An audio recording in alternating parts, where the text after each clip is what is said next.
नमस्कार, बहुत स्वागत है आप सभी का। आप मुझे न्यूज़ 18 के डिजिटल प्लेटफॉर्म पर देख रहे हैं। मैं हूं आपके साथ जया मिश्रा। त्योहारों का सीजन आ गया है, हर कोई शॉपिंग के मूड में है।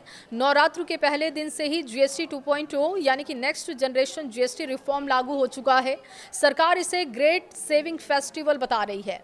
मतलब ये है कि अब कोई प्रोडक्ट सस्ते हो गए हैं और लोगों की बचत भी बढ़ने जा रही है। लेकिन इस बीच सोने की खरीदारी करने वाले लोगों के बीच सबसे बड़ा सवाल ये है कि क्या जीएसटी रेट में बदलाव होने के बाद सोना और चांदी भी सस्ता हो गया है।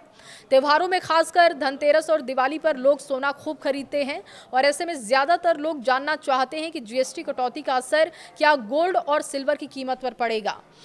अगर कीमतें बढ़ी या घटी तो इसका असर उन पर कितना पड़ेगा, ये अब आपको बता देते हैं। तो बता दें कि सरकार ने इस बार कई चीज़ों पर जीएसटी कम किया है, लेकिन सोना और चांदी इस लिस्ट में शामिल नहीं है। सोने और चांदी पर आपको पहले की तरह ही 3% जीएसटी देना होगा। इसमें 1.5% सेंट्रल और 1.5% स्टेट जीएसटी शामिल होगा।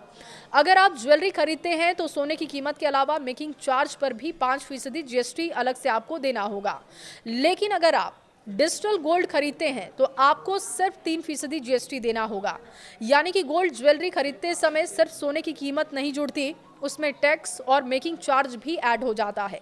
यही वजह है कि जीएसटी रेट कट का फायदा सोने और चांदी की कीमत पर सीधे तौर पर नहीं मिलेगा। त्योहारों में सोना खरीदना परंपरा भी है और निवेश भी है। कीमतें भले ही हाई हों, लेकिन अगर आप भरोसेमंद ज्वेलर से सही जांच परख कर सोना खरीद रहे हैं तो ये लंबे समय में आपके लिए सुरक्षित निवेश साबित हो सकता है।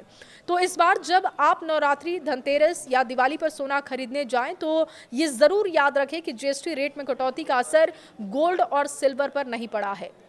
आपको पुराने तरीके से ही 3% जीएसटी और ज्वेलरी पर मेकिंग चार्ज के हिसाब से आपको टैक्स देना होगा।